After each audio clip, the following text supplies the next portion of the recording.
Chapter 23. Well, all day him and the king was hard at it, rigging up a stage and a curtain and a row of candles for footlights. And that night the house was jam full of men in no time. When the place couldn't hold no more, the Duke he quit tending door and went around the back way and come onto the stage and stood up before the curtain and made a little speech, and praised up this tragedy and said it was the most thrillingest one that ever was. And so he went on a bragging about the tragedy and about Edmund Kean the elder, which was to play the main principal part in it. And at last, when he'd got everybody's expectations up high enough, he rolled up the curtain, and the next minute the king come a-prancing out on all fours naked, and he was painted all over, ring-streaked and striped, all sorts of colors, as splendid as a rainbow. But never mind the rest of his outfit. It was just wild, but it was awful funny. The people most killed themselves laughing, and when the king got done capering and capered off behind the scenes, they roared and clapped and stormed and haw-hawed till he come back and done it over again, and after that they made him do it another time. Well, it would make a cow laugh to see the shines that old idiot cut.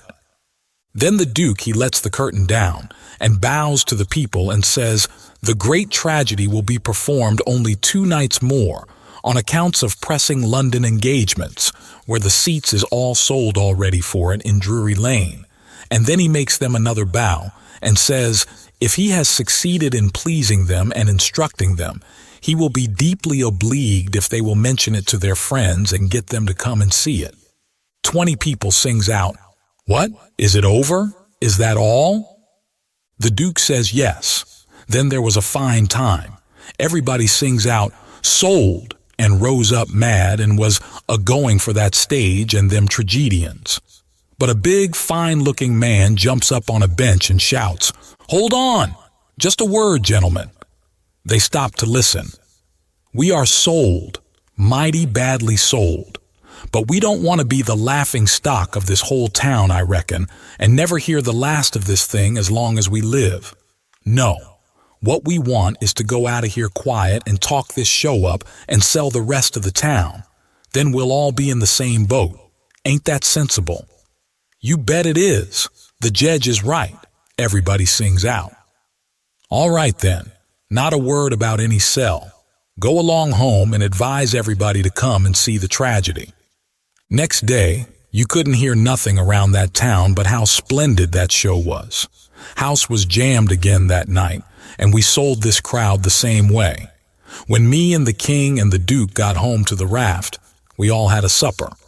And by, about midnight, they made Jim and me back her out and float her down the middle of the river and fetch her in and hide her about 2 miles below town.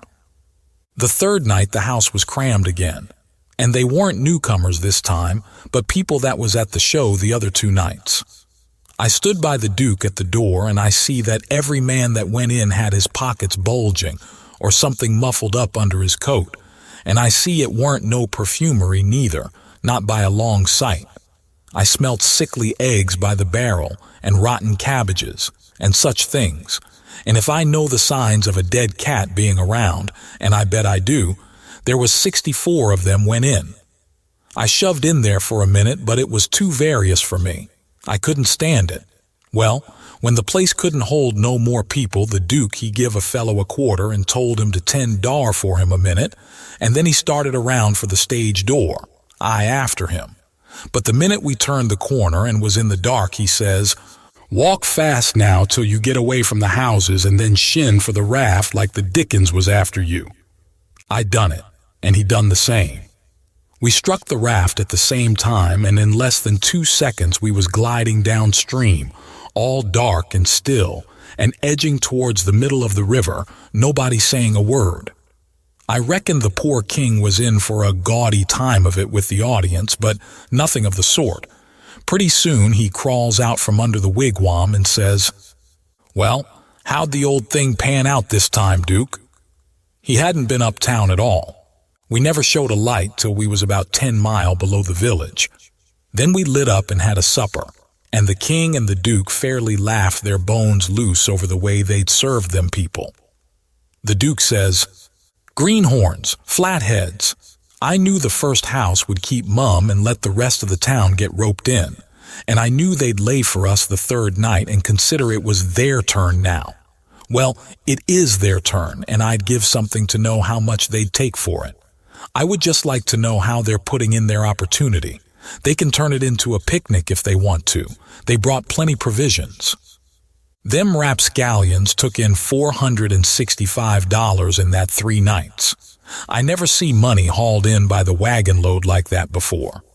By and by, when they was asleep and snoring, Jim says, "Don't it surprise you the way them kings carries on, Huck?"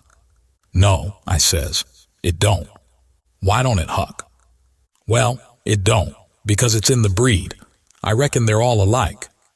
"But Huck, these kings of ourn is reg'lar rapscallions. That's just what they is. Dey's reg'lar rapscallions." "Well, that's what I'm a-saying. All kings is mostly rapscallions, as fur as I can make out." "Is that so?" "You read about them once. You'll see. Look at Henry VIII. This'n's a Sunday school superintendent to him. And look at Charles II, and Louis XIV, and Louis XV, and James II, and Edward II, and Richard III, and 40 more.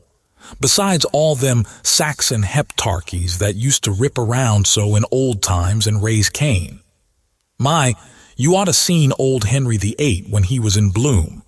He was a blossom.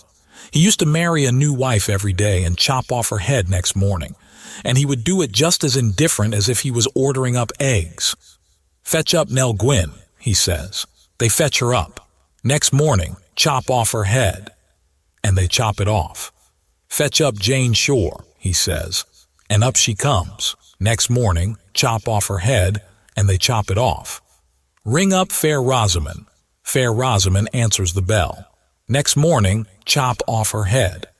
And he made every one of them tell him a tale every night.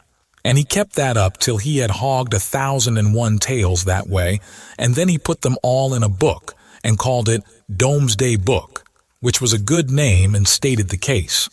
You don't know kings, Jim, but I know them, and this old rip of ourn is one of the cleanest I've struck in history.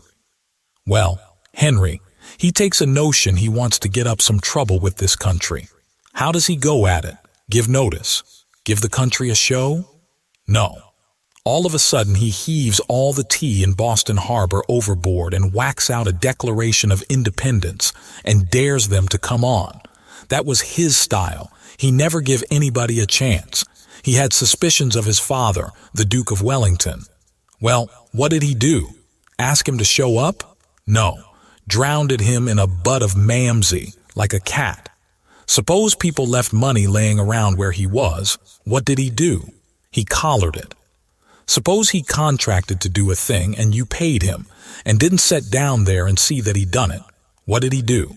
He always done the other thing. Suppose he opened his mouth. What then? If he didn't shut it up powerful quick, he'd lose a lie every time. That's the kind of a bug Henry was. And if we'd a had him along 'stead of our kings, he'd a fooled that town a heap worse than ourn done. I don't say that ourn is lambs, because they ain't, when you come right down to the cold facts. But they ain't nothing to that old ram anyway. All I say is, kings is kings, and you gotta make allowances. Take them all around, they're a mighty ornery lot. It's the way they're raised. But this one do smell so like the nation, Huck. Well, they all do, Jim. We can't help the way a king smells. History don't tell no way. Now the Duke, he's a tolerable likely man in some ways. Yes, a duke's different, but not very different. This one's a middling hard lot for a duke. When he's drunk, there ain't no nearsighted man could tell him from a king. Well, anyways, I don't hanker for no mo on 'em, Huck. Dece is all I can stand. It's the way I feel too, Jim. But we've got them on our hands, and we got to remember what they are and make allowances. Sometimes I wish we could hear of a country that's out of kings. What was the use to tell Jim these weren't real kings and dukes? It wouldn't have done no good. And besides, it was just as I said. You couldn't tell them from the real kind. I went to sleep, and Jim didn't call me when it was my turn. He often done that. When I waked up just at daybreak, he was sitting there with his head down betwixt his knees, moaning and mourning to himself. I didn't take notice nor let on. I knowed what it was about. He was thinking about his wife and his children away up yonder, and he was low and homesick, because he hadn't ever been away from home before in his life, and I do believe he cared just as much for his people as white folks does for theirn. It don't seem natural, but I reckon it's so. He was often moaning and mourning that way nights when he judged I was asleep and saying, "Po little Elizabeth, po little Johnny, it's mighty hard. I specs I ain't ever gwine to see you no mo, no mo." He was a mighty good nigger, Jim was. But this time I somehow got to talking to him about his wife and young ones, and by he says, "What makes me feel so bad this time is because I hear somepin over yonder on the bank like a whack, ere a slam while ago, and it mind me ere the time I treat my little Elizabeth so ornery. She warn't only about 4 year old, and she tucked the scarlet fever, and had a pow'ful rough spell, but she got well, and one day she was a-standing around, and I says to her, I says, "Shet the dough." She never done it, just stood da, kinder smiling up at me. It make me mad, and I says again, mighty loud, I says, "Don't you hear me? Shet the dough." She just stood the same way, kinder smiling up. I was a-bilin'. I says, "I lay I make you mine." And with that, I fetch her a slap side the head that sent her a-sprawlin'. Then I went into the youther room, in who's gone 'bout 10 minutes. And when I come back, that was that door a-standing open yet, and that chiel is standing most right in it, a-looking down and mourning, and the tears running down. My, but I woos mad. I was a-gwine for the chile, but just then, it was a door that open innards, just then, long come the wind and slam it to, behind the chile, care blam. In my land, the chile never move. My breath most hop outer me, and I feel so, I don't know how I feel. I crope out, all a-tremblin', uncrope around and open the door easy and slow, and poke my head in behind the chile, soft and still, and all of a sudden I says P.O.W., just as loud as I could yell. She never budge. Oh, Huck, I bust out a-cryin' and grab her up in my arms and say, "Oh, the po little thing, the Lord God Almighty forgive po old Jim, kase he never gwine to forgive hisself as long's he live." Oh, she was plumb deef and dumb, Huck, plumb deef and dumb, and I'd been a-treatin' her so. Chapter 24. Next day, towards night, we laid up under a little willow towhead out in the middle, where there was a village on each side of the river, and the Duke and the King begun to lay out a plan for working them towns. Jim, he spoke to the Duke, and said he hoped it wouldn't take but a few hours, because it got mighty heavy and tiresome to him when he had to lay all day in the wigwam tied with the rope. You see, when we left him all alone, we had to tie him, because if anybody happened onto him all by himself and not tied, it wouldn't look much like he was a runaway nigger, you know. So the Duke said it was kind of hard to have to lay roped all day, and he'd cipher out some way to get around it. He was uncommon bright, the Duke was, and he soon struck it. He dressed Jim up in King Lear's outfit. It was a long curtain calico gown and a white horsehair wig and whiskers, and then he took his theater paint and painted Jim's face and hands and ears and neck all over a dead, dull, solid blue, like a man that's been drowned 9 days. Blamed if he warn't the horriblest-looking outrage I ever see. Then the Duke took and wrote out a sign on a shingle so, "Sick Arab, but harmless when not out of his head." And he nailed that shingle to a lath, and stood the lath up 4 or 5 foot in front of the wigwam. Jim was satisfied. He said it was a sight better than lying tied a couple of years every day, and trembling all over every time there was a sound. The Duke told him to make himself free and easy, and if anybody ever come meddling around, he must hop out of the wigwam and carry on a little, and fetch a howl or two like a wild beast, and he reckoned they would light out and leave him alone, which was sound enough judgment. But you take the average man, and he wouldn't wait for him to howl. Why, he didn't only look like he was dead, he looked considerable more than that. These rapscallions wanted to try the Nonesuch again because there was so much money in it, but they judged it wouldn't be safe because maybe the news might a worked along down by this time. They couldn't hit no project that suited exactly. So at last the Duke said he reckoned he'd lay off and work his brains an hour or two and see if he couldn't put up something on the Arkansas village. And the king he allowed he would drop over to t'other village without any plan, but just trust in Providence to lead him the profitable way, meaning the devil, I reckon. We had all bought store clothes where we stopped last, and now the king put his'n on, and he told me to put mine on. I done it, of course. The king's duds was all black, and he did look real swell and starchy. I never knowed how clothes could change a body before. Why, before, he looked like the orneriest old rip that ever was. But now, when he'd take off his new white beaver and make a bow and do a smile, he looked that grand and good and pious that you'd say he had walked right out of the ark and maybe was old Leviticus himself. Jim cleaned up the canoe and I got my paddle ready. There was a big steamboat laying at the shore away up under the point, about 3 miles above the town. Been there a couple of hours taking on freight. Says the king, "Seeing how I'm dressed, I reckon maybe I better arrive down from St. Louis or Cincinnati or some other big place. Go for the steamboat, Huckleberry. We'll come down to the village on her." I didn't have to be ordered twice to go and take a steamboat ride. I fetched the shore a half a mile above the village and then went scooting along the bluff bank in the easy water. Pretty soon we come to a nice, innocent-looking young country Jake sitting on a log, swabbing the sweat off of his face, for it was powerful warm weather, and he had a couple of big carpet bags by him. "Run her nose inshore," says the king. I done it. "Where you bound for, young man?"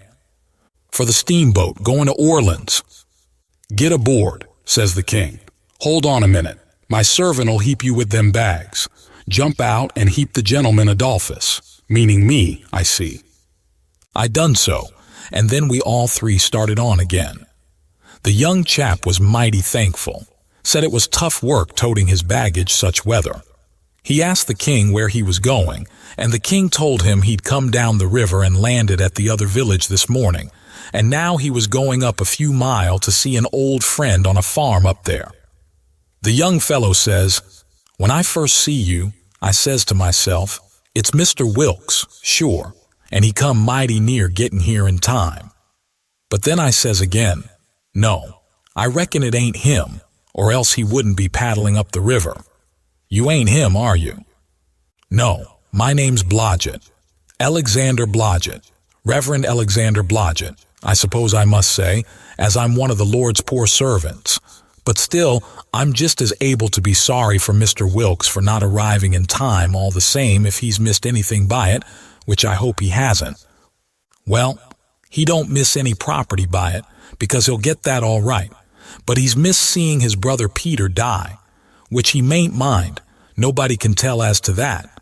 But his brother would have give anything in this world to see him before he died. Never talked about nothing else all these 3 weeks. Hadn't seen him since they was boys together, and hadn't ever seen his brother William at all. That's the deef and dumb one. William ain't more than 30 or 35. Peter and George were the only ones that come out here. George was the married brother. Him and his wife both died last year. Harvey and William's the only ones that's left now, and as I was saying, they haven't got here in time." "Did anybody send 'em word?"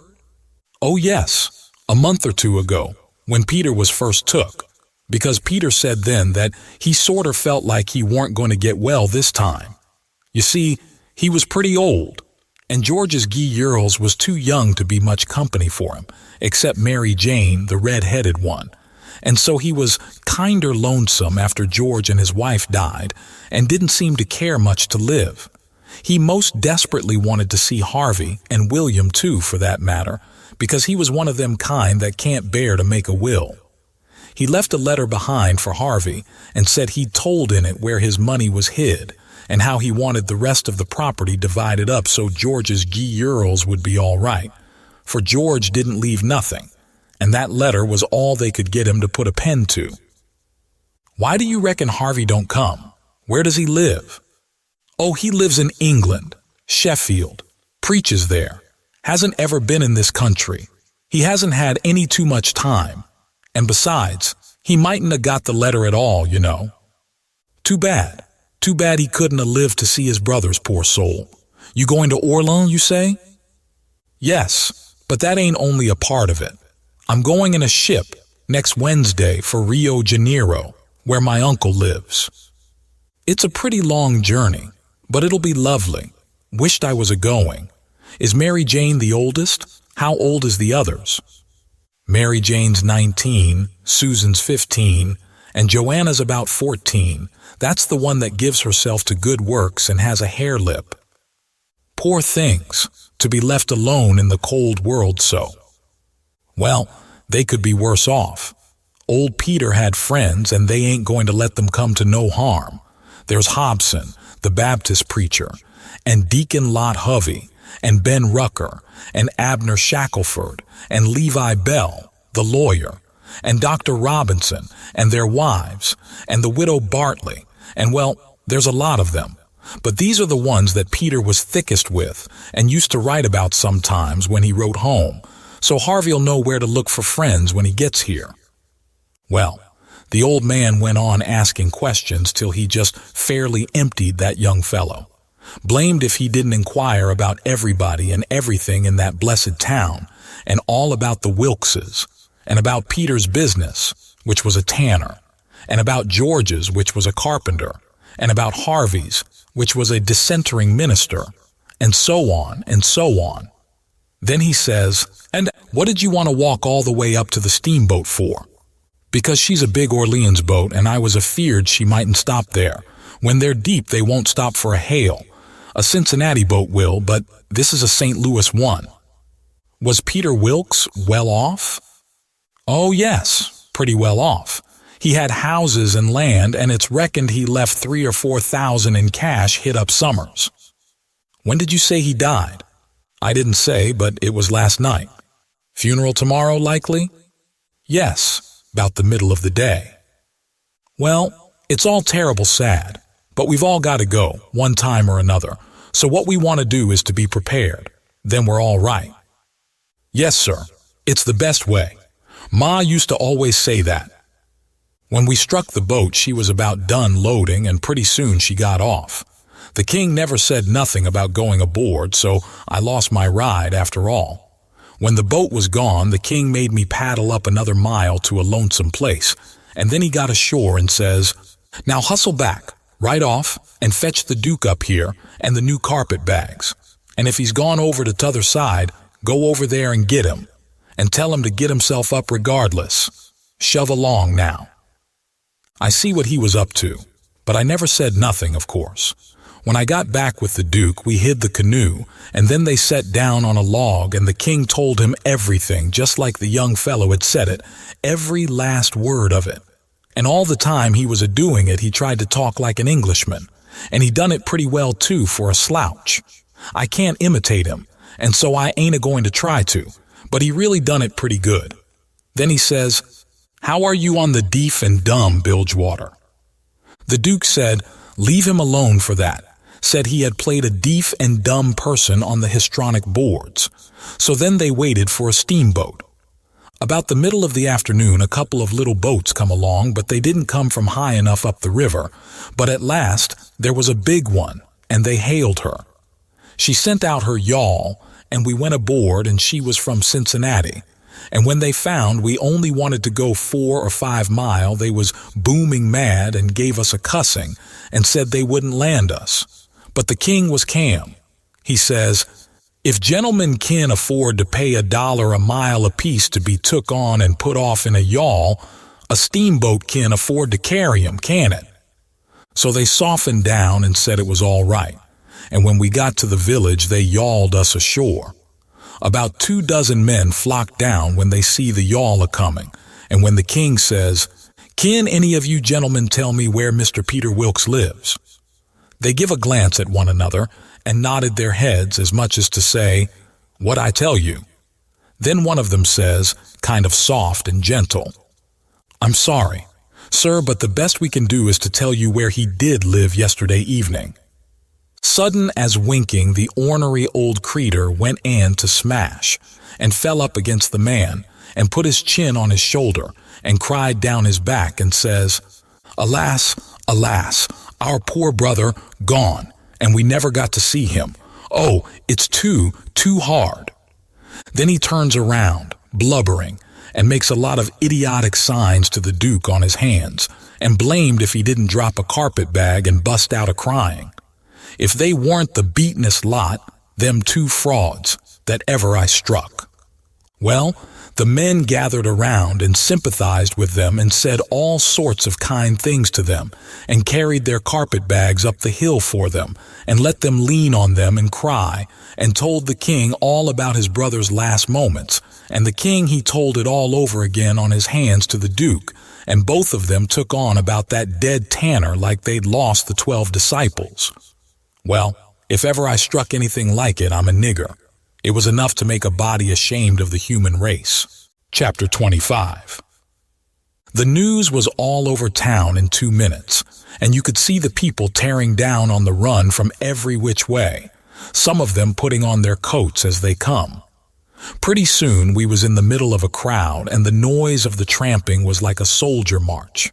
The windows and dooryards was full, and every minute somebody would say, over a fence, "Is it them?" And somebody trotting along with the gang would answer back and say, "You bet it is." When we got to the house, the street in front of it was packed, and the 3 girls was standing in the door.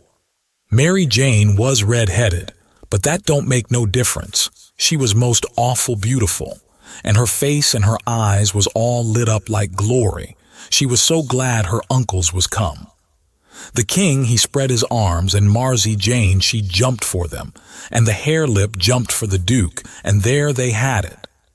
Everybody most, leastways women, cried for joy to see them meet again at last and have such good times. Then the king, he hunched the Duke private. I see him do it. And then he looked around and see the coffin, over in the corner on 2 chairs. So then him and the Duke, with a hand across each other's shoulder, and the other hand to their eyes, walked slow and solemn over there, everybody dropping back to give them room, and all the talk and noise stopping, people saying, "Shh," and all the men taking their hats off and drooping their heads so you could heard a pin fall. And when they got there, they bent over and looked in the coffin, and took one sight, and then they bust out a-crying so you could heard them to Orland most. And then they put their arms around each other's necks and hung their chins over each other's shoulders. And then for 3 minutes, or maybe 4, I never see 2 men leak the way they done. And mind you, everybody was doing the same. And the place was that damp I never see anything like it.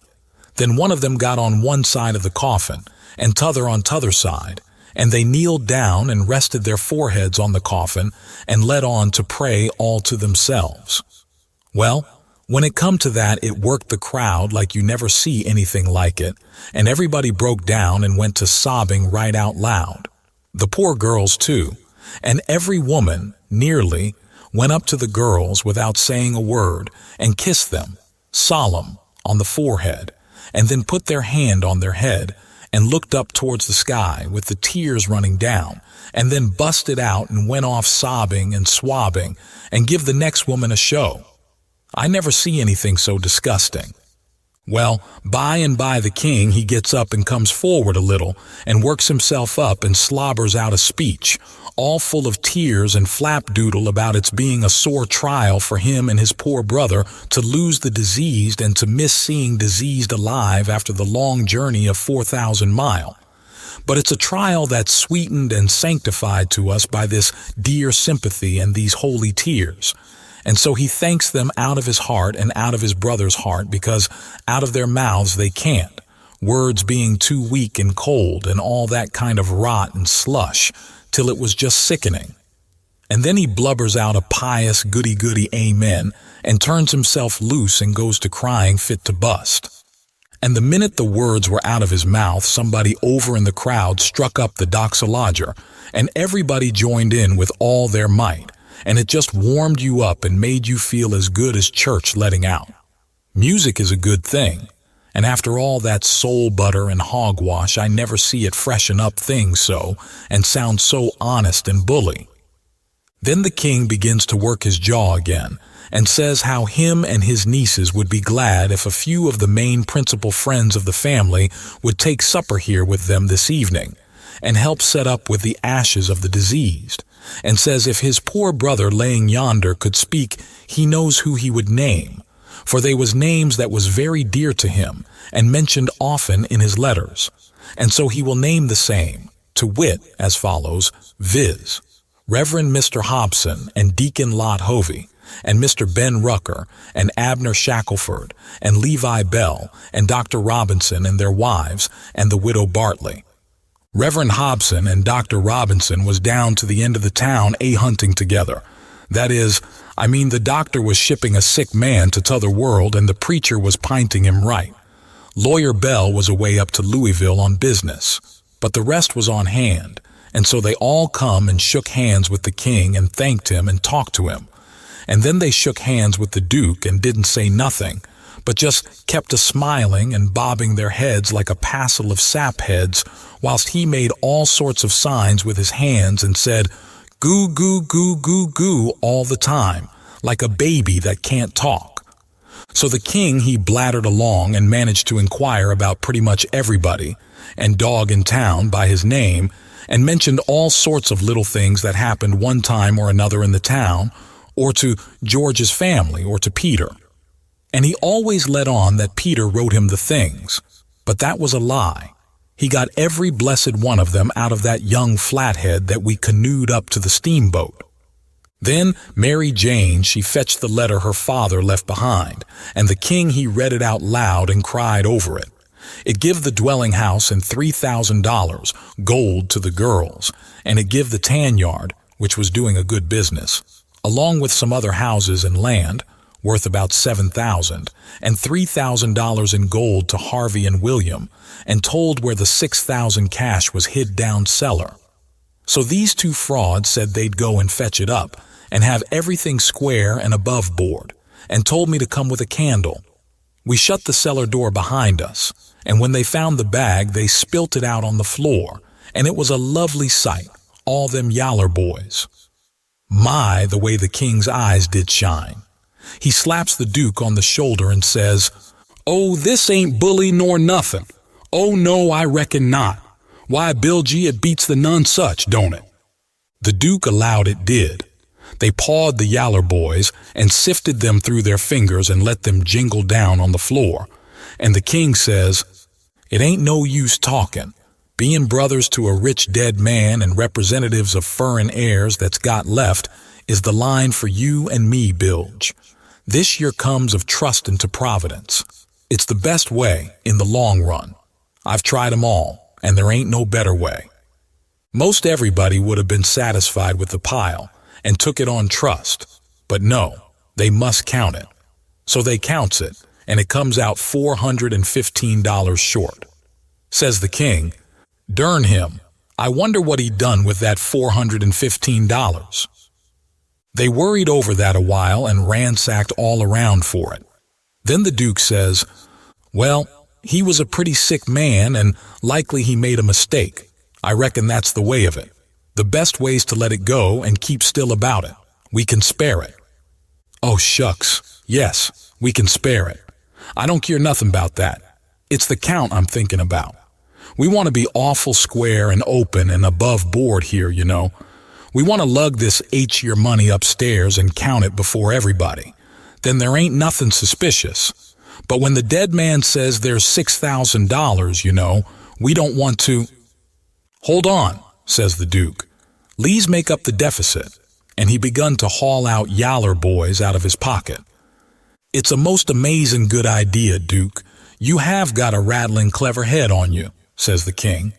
"Blessed if the old Nonesuch ain't a-heppin' us out again." And he begun to haul out yaller jackets and stack them up. It most busted them, but they made up the 6,000 clean and clear. "Say," says the Duke, "I got another idea. Lees go upstairs and count this money and then take and give it to the girls. Good land, Duke. Let me hug you. It's the most dazzling idea that ever a man struck. You have certainly got the most astonishing head I ever see. Oh, this is the boss dodge. There ain't no mistake about it. Let 'em fetch along their suspicions now if they want to. This'll lay 'em out. When we got upstairs, everybody gathered around the table, and the king he counted it and stacked it up, $300 in a pile, 20 elegant little piles. Everybody looked hungry at it and licked their chops. Then they raked it into the bag again, and I see the king begin to swell himself up for another speech. He says, "Friends all, my poor brother that lays yonder has done generous by them that's left behind in the vale of sorrows. He has done generous by these your poor little lambs that he loved and sheltered, and that's left fatherless and motherless. Yes, and we that knowed him knows that he would have done more generous by 'em if he hadn't been afeard of wounding his dear William and me. Now wouldn't he? There ain't no question about it in my mind. Well, then, what kind of brothers would it be that'd stand in his way at such a time? And what kind of uncles would it be that'd rob such poor sweet lambs as these that he loves so at such a time? If I know William, and I think I do, well, I'll just ask him." He turns around and begins to make a lot of signs to the Duke with his hands, and the Duke he looks at him stupid and leather-headed a while. Then, all of a sudden, he seems to catch his meaning, and jumps for the king, goo-gooing with all his might for joy, and hugs him about 15 times before he lets up. Then the king says, "I knowed it. I reckon that'll convince anybody the way he feels about it. Here, Mary Jane, Susan, Joanna, take the money, take it all. It's the gift of him that lays yonder, cold but joyful." Mary Jane, she went for him. Susan and the hare-lip went for the Duke, and then such another hugging and kissing I never see yet. And everybody crowded up with the tears in their eyes, and most shook the hands off of them frauds, saying all the time, "You dear good souls, how lovely, how could you?" Well then, pretty soon all hands got to talking about the diseased again, and how good he was, and what a loss he was, and all that. And before long a big iron-jawed man worked himself in there from outside and stood listening and looking and not saying anything, and nobody saying anything to him either because the king was talking and they was all busy listening. The king was saying, in the middle of something he'd started in on, they being particular friends of the diseased. That's why they're invited here this evening. But tomorrow we want all to come, everybody, for he respected everybody. He liked everybody, and so it's fitting that his funeral orgies should be public. And so he went a-mooning on and on, liking to hear himself talk, and every little while he fetched in his funeral orgies again, till the Duke he couldn't stand it no more.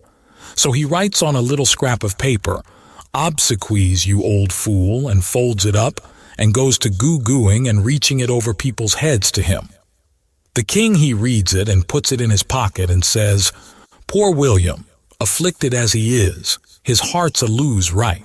Asks me to invite everybody to come to the funeral, wants me to make 'em all welcome, but he needn't a worried, it was just what I was at." Then he weaves along again, perfectly calm, and goes to dropping in his funeral orgies again every now and then, just like he done before. And when he done it the third time, he says, I say orgies, not because it's the common term, because it ain't, obsequies being the common term, but because orgies is the right term.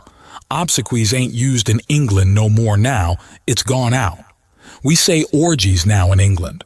Orgies is better because it means the thing you're after more exact. It's a word that's made up out in the Greek orgo, outside, open, abroad, and the Hebrew jesum, to plant, cover up, hence inter. So, you see, funeral orgies is an open or public funeral. He was the worst I ever struck. Well, the iron-jawed man, he laughed right in his face. Everybody was shocked. Everybody says, "Why, doctor?" And Abner Shackelford says, "Why, Robinson, hain't you heard the news? This is Harvey Wilks." The king, he smiled eager and shoved out his flapper and says, "Is it my poor brother's dear good friend and physician? Keep your hands off of me," says the doctor. "You talk like an Englishman, don't you? It's the worst imitation I ever heard. You Peter Wilks's brother. You're a fraud. That's what you are." Well, how they all took on. They crowded around the doctor and tried to quiet him down and tried to explain to him and tell him how Harvey showed in 40 ways that he was Harvey and knowed everybody by name and the names of the very dogs, and begged him not to hurt Harvey's feelings and the poor girl's feelings and all that. But it weren't no use. He stormed right along and said any man that pretended to be an Englishman and couldn't imitate the lingo no better than what he did was a fraud and a liar. The poor girls was hanging to the king and crying, and all of a sudden the doctor ups and turns on them. He says, "I was your father's friend, and I'm your friend, and I warn you as a friend, and an honest one that wants to protect you and keep you out of harm and trouble, to turn your backs on that scoundrel and have nothing to do with him, the ignorant tramp with his idiotic Greek and Hebrew, as he calls it. He is the thinnest kind of an impostor, has come here with a lot of empty names and facts which he picked up somewheres, and you take them for proofs, and are helped to fool yourselves by these foolish friends here, who ought to know better. Mary Jane Wilks, you know me for your friend, and for your unselfish friend too. Now listen to me. Turn this pitiful rascal out. I beg you to do it. Will you?" Mary Jane straightened herself up, and but she was handsome. She says, "Here is my answer." She hove up the bag of money and put it in the king's hands and says, "Take this $6,000 and invest for me and my sisters any way you want to, and don't give us no receipt for it." Then she put her arm around the king on one side, and Susan and the hare-lip done the same on the other.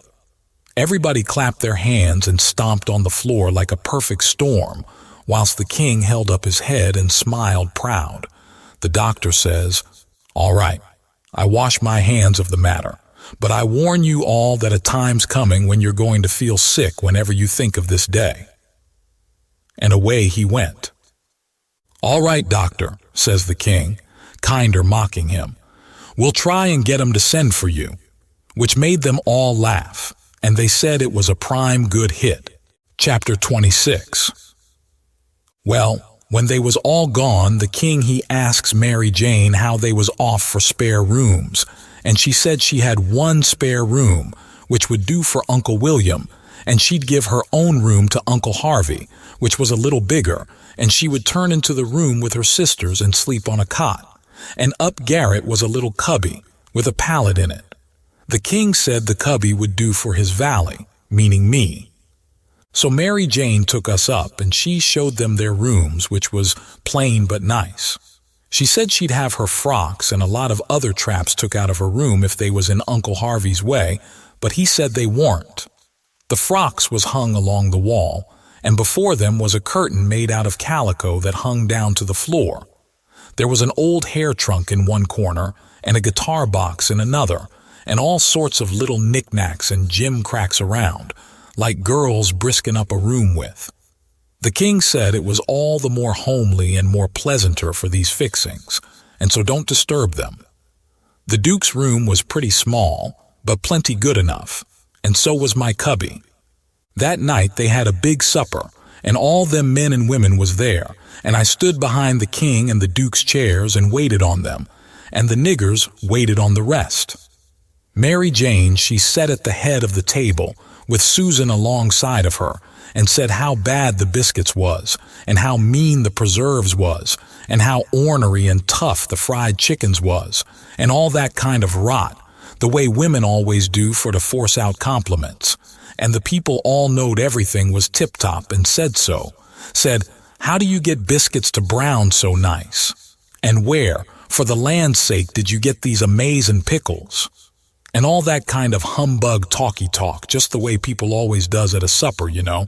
And when it was all done, me and the hare-lip had supper in the kitchen off of the leavings, whilst the others was helping the niggers clean up the things. the hare lip she got to pumping me about England, and blessed if I didn't think the ice was getting mighty thin sometimes. She says, "Did you ever see the king?" "Who? William IV? Well, I bet I have. He goes to our church. I knowed he was dead years ago, but I never let on. So when I says he goes to our church, she says, "What, regular?" "Yes, regular. His pew's right over opposite Orne on t'other side the pulpit." "I thought he lived in London." "Well, he does. Where would he live?" "But I thought you lived in Sheffield." I see I was up a stump. I had to let on to get choked with a chicken bone so as to get time to think how to get down again. Then I says, "I mean, he goes to our church regular when he's in Sheffield. That's only in the summertime, when he comes there to take the sea baths." "Why, how you talk? Sheffield ain't on the sea." "Well, who said it was?" "Why, you did." "I didn't nother." "You did." "I didn't." "You did." "I never said nothing of the kind." "Well, what did you say then?" "Said he come to take the sea baths. That's what I said." "Well then, how's he going to take the sea baths if it ain't on the sea?" "Looky here," I says. "Did you ever see any Congress water?" "Yes." "Well, did you have to go to Congress to get it?" "Why, no." "Well, neither does William IV have to go to the sea to get a sea bath." "How does he get it then?" "Gets it the way people down here gets Congress water, in barrels. There in the palace at Sheffield they've got furnaces, and he wants his water hot. They can't bile that amount of water away off there at the sea. They haven't got no conveniences for it." "Oh, I see now. You might have said that in the first place and saved time." When she said that, I was out of the woods again, and so I was comfortable and glad. Next she says, "Do you go to church too?" "Yes, regular." "Where do you set?" "Why, in our pew." "Whose pew?" "Why, Orne, your Uncle Harvey's." "His'n? What does he want with a pew?" "Wants it to set in. What did you reckon he wanted with it?" "Why, I thought he'd be in the pulpit." "Rot him. I forgot he was a preacher." I see I was up a stump again, so I played another chicken bone and got another think. Then I says, "Blame it. Do you suppose there ain't but one preacher to a church?" "Why, what do they want with more?" "What? To preach before a king. I never did see such a girl as you. They don't have no less than 17. 17! My land! Why, I wouldn't set out such a string as that, not if I never got to glory. It must take 'em a week." "Shucks, they don't all of 'em preach the same day. Only one of 'em." "Well then, what does the rest of 'em do?" "Oh, nothing much. Loll around, pass the plate and one thing or another, but mainly they don't do nothing." "Well then, what are they for?" "Why, they're for style. Don't you know nothing?" "Well, I don't want to know no such foolishness as that. How is servants treated in England? Do they treat 'em better than we treat our niggers?" "No, a servant ain't nobody there. They treat them worse than dogs." "Don't they give 'em holidays the way we do, Christmas and New Year's week and 4th of July?" "Oh, just listen. A body could tell you hain't ever been to England by that. Why, Harold, why, Joanna, they never see a holiday from year's end to year's end. Never go to the circus, nor theater, nor nigger shows, nor nowheres. Nor church, nor church. But you always went to church." Well, I was gone up again. I forgot I was the old man's servant. But next minute I whirled in on a kind of an explanation how a valley was different from a common servant and had to go to church whether he wanted to or not, and set with the family, on account of its being the law. But I didn't do it pretty good, and when I got done, I see she weren't satisfied. She says, "Honest Injun, now, hain't you been telling me a lot of lies?" "Honest Injun," says I. "None of it at all?" "None of it at all. Not a lie in it," says I. "Lay your hand on this book and say it." I see it weren't nothing but a dictionary, so I laid my hand on it and said it. So then she looked a little better satisfied and says, Well then, I'll believe some of it, but I hope to gracious if I'll believe the rest. What is it you won't believe, Joe? Says Mary Jane, stepping in with Susan behind her. It ain't right nor kind for you to talk so to him, and him a stranger and so far from his people. How would you like to be treated so? That's always your way, Mayim, always sailing in to help somebody before they're hurt. I hain't done nothing to him. He's told some stretchers, I reckon, and I said I wouldn't swallow it all. And that's every bit and grain I did say. I reckon he can stand a little thing like that, can't he? I don't care whether it was little or whether it was big. He's here in our house and a stranger, and it wasn't good of you to say it. If you was in his place, it would make you feel ashamed, and so you oughtn't to say a thing to another person that will make them feel ashamed. Why, Mayim, he said, it don't make no difference what he said. That ain't the thing. The thing is for you to treat him kind, and not be saying things to make him remember he ain't in his own country and amongst his own folks. I says to myself, this is a girl that I'm letting that old reptile rob her of her money. Then Susan, she waltzed in, and if you'll believe me, she did give Harelip hark from the tomb. Says I to myself, and this is another one that I'm letting him rob her of her money. Then Mary Jane, she took another inning and went in sweet and lovely again, which was her way. But when she got done, there weren't hardly anything left of poor Harelip. So she hollered. All right then, says the other girls, you just ask his pardon. She done it too, and she done it beautiful. She done it so beautiful it was good to hear, and I wished I could tell her 1,000 lies so she could do it again. I says to myself, this is another one that I'm letting him rob her of her money. And when she got through, they all just laid theirselves out to make me feel at home and know I was amongst friends. I felt so ornery and low down and mean that I says to myself, my mind's made up. I'll hive that money for them or bust. So then I lit out for bed, I said, meaning some time or another. When I got by myself, I went to thinking the thing over. I says to myself, shall I go to that doctor, private, and blow on these frauds? No, that won't do. He might tell who told him. Then the king and the duke would make it warm for me. Shall I go, private, and tell Mary Jane? No, I doesn't do it. Her face would give them a hint, sure.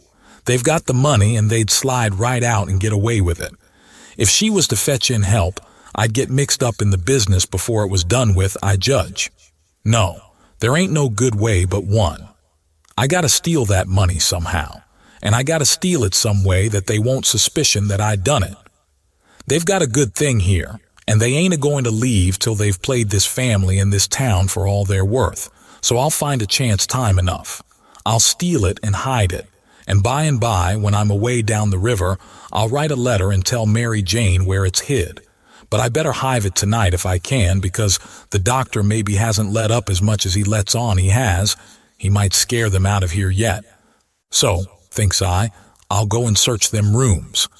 Upstairs the hall was dark, but I found the Duke's room and started to paw around it with my hands.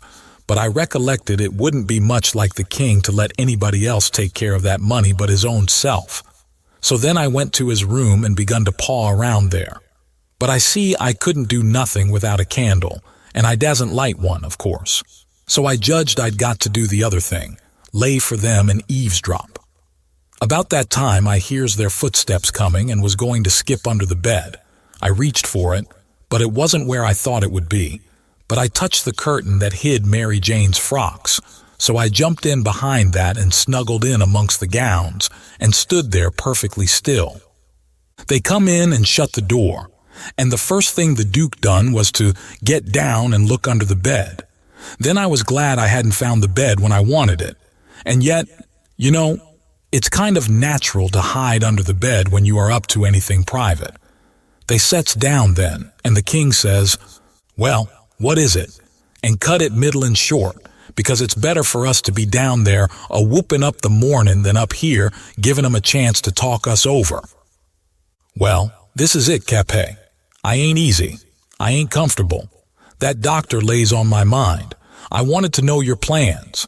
I've got a notion, and I think it's a sound one. What is it, Duke? That we better glide out of this before 3 in the morning and clip it down the river with what we've got, especially seeing we got it so easy, given back to us, flung at our heads, as you may say, when of course we allowed to have to steal it back. I'm for knocking off and lighting out. That made me feel pretty bad. About an hour or two ago it would have been a little different, but now it made me feel bad and disappointed. The king rips out and says, "What? And not sell out the rest of the property? March off like a passel of fools and leave $8,000 or $9,000 worth of property laying around just suffering to be scooped in?" And all good, salable stuff too. The Duke, he grumbled, said the bag of gold was enough, and he didn't want to go no deeper, didn't want to rob a lot of orphans of everything they had. "Why, how you talk," says the king. "We shan't rob 'em of nothing at all but just this money. The people that buys the property is the sufferers, because as soon's it's found out 'at we didn't own it, which won't be long after we've slid, the sale won't be valid and it'll all go back to the estate.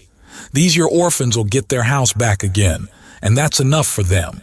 They're young and spry and can easy earn a living. They ain't a-going to suffer. Why, just think, there's thousands and thousands that ain't nigh so well off.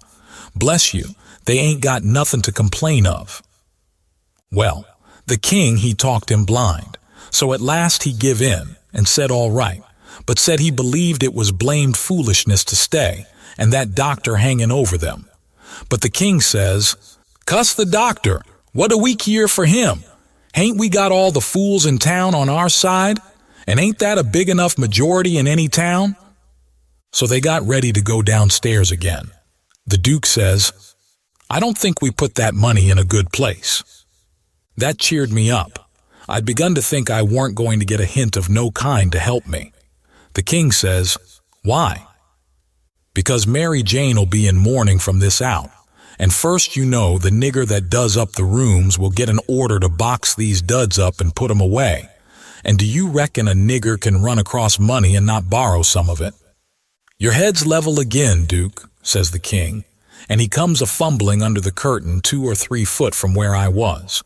I stuck tight to the wall and kept mighty still, though quivery, and I wondered what them fellows would say to me if they catched me, and I tried to think what I'd better do if they did catch me. But the king, he got the bag before I could think more than about a half a thought, and he never suspicioned I was around.